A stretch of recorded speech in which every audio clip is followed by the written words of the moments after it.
is Valley News Live at 4.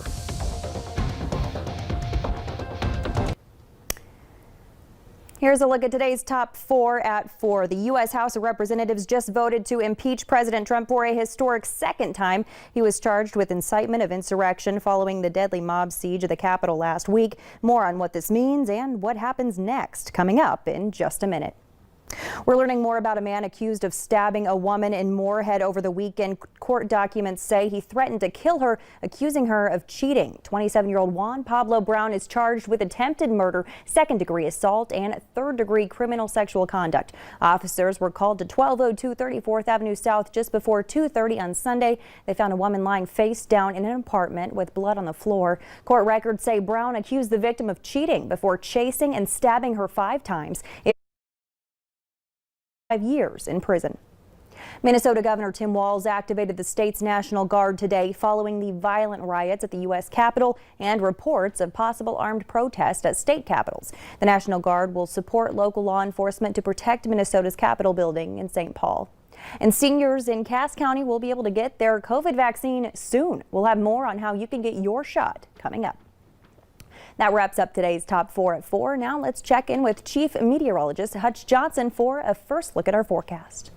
Thanks so much, Stacy. Another beautiful day, but we do have changes in the offing. As we said, Wednesday would be warm. The first 3 quarters of the day have turned out to be exactly that. Look at Jamestown, almost 50 degrees there, and we almost had that 40-degree day in Fargo. 39 so far, that high for the day. Look at Monoman and Detroit Lakes. All right, first alert weather day does continue for Friday, but as we forecast, the changes begin tonight in the form of rain. Right now, temperatures are in the 50s out west. That's driving some showers of rain. Heavier showers where you see the yellows will soak area roads. Now, this is all moving eastbound and is heading into our neck of the woods. So we head into the evening hours. I would not be surprised that some of this mixes with a little later some graupel or sleet, causing some slippery conditions. There's a look at the timing as we're expecting these showers to make their way through. Here's a look at your temperatures, Stacy. It will be mild all evening and overnight with the best chance of showers closer to that 10 o'clock hour here in the FM area and in Grand Forks.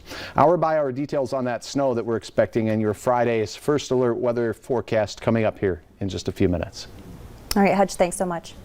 The House has voted to impeach President Trump for a second time in 13 months, making him the first president to be impeached multiple times. Both Democrat and Republican members fiercely debated exactly 1 week after a violent assault on the Capitol building where 5 people died. Unlike the first impeachment, this time several Republicans are siding with Democrats. Natalie Brand is on Capitol Hill with the latest. And there will be order in the House. Passions flared as the House of Representatives debated an article of impeachment charging the president with inciting last week's violent and deadly assault on the U.S. Capitol. He must go. He is a clear and present danger to the nation that we all love. I cannot think of a more petty, vindictive, and gratuitous act than to impeach an already defeated president a week before he is to leave office. The third-ranking House Republican Liz Cheney will vote yes, along with a growing group of Republican members. My vote to impeach our sitting president is not a fear-based decision.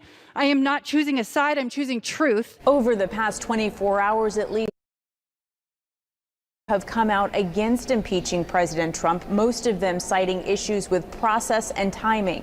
Speaker Pelosi has already named the 9 impeachment managers who will act as prosecutors, making their case before senators, but that won't likely begin until after President-elect Joe Biden has taken office. In and around the Capitol, large groups of armed National Guard members and law enforcement remain on high alert. Natalie Brand, CBS News, Capitol Hill. The House voted to impeach President Trump by a 232 to 197 vote. 10 Republicans sided with Democrats by voting yes. The president has lashed out at the House's impeachment proceedings, calling it a hoax and a witch hunt. Now, meanwhile, hundreds of National Guardsmen were sleeping on the floor of the U.S. Capitol building this morning. You just saw a quick shot of it. Troops cradled their weapons overnight to ensure the safety of Congress after last week's deadly riots. The head of the National Guard says at least 10,000 troops will be deployed to D.C. to provide support for Joe Biden's inauguration. A Louisiana woman is behind bars tonight after police say she shot at a man inside the Motel 6 in Fargo early this morning. Police say 32-year-old Demetria Joseph fired a gun toward a man in the motel hallway, but in an exclusive jailhouse phone call with Valley News Live, Joseph says she was only protecting her life. I didn't do anything wrong, but just trying to defend myself. Anybody would do that. Any black female that been abused all their life.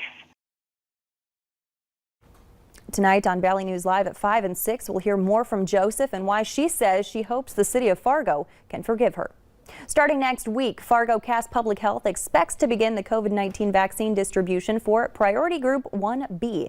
Valley News Team's Brian Sherrod breaks down the plan for us. Fargo Cass Public Health is almost done providing the vaccine for Priority Group 1A, which is healthcare workers, first responders, and long-term care residents. The Phase 1B group is set to start the week of January 18th. Now, this group includes a vast majority of people, including those 65 to 74 with high-risk medical conditions, and staff and residents in congregate settings like group homes, jails, and homeless shelters. This group also includes child care workers, school staff, people over 65, and people with 2 or more high-risk medical conditions. Now, after speaking with Fargo Cass Public Health, they tell me that the vaccinations are set up with your health care providers. They will communicate with you directly. Now, if you do not have a health care provider, you will fill out a Phase 1B resident contact form. After completion, Fargo Cass Public Health will communicate and manage on their end when the vaccine becomes available. Now, Clay County Public Health is still administering initial doses of the vaccine of COVID-19 to their 1A group. They received an initial shipment of the Moderna vaccine from the Minnesota Department of Health. The current supply is limited and vaccine is only available to that group at this time. So at this moment, Clay County Public Health does not know when Phase 1B will get the vaccine. It is also unsure at this time how Group 1B will set up their COVID-19 vaccine distribution as well. And more details can be found on your VNL News app. Just click on this story. Coronavirus vaccinations have reached a new milestone in the U.S. According to the CDC, more than 10 million Americans have received their first dose. The agency says that more than 29 million doses have been distributed. A North Dakota bar owner says COVID restrictions drove him out of business, and now he's planning to sue the state. David Corum ran Gunslinger's Bar in Willow City before it was forced to close. A district judge ruled last week that he violated Governor Burgum's March 19th executive order, which kept customers out of bars and restaurants. Now he's contacting bar owners to raise funds for his federal civil rights complaint. He says the complaint will include an argument against similar executive orders in the future. Coming up on Valley News Live at 4, National Guard troops sleeping on the floor of the Capitol will break down all the security moves being made ahead of next week's inauguration. And our weather is changing. I'll have details on rain showers out west heading our way, and we'll talk about that first alert weather day on Friday in your hour-by-hour forecast coming up right after this.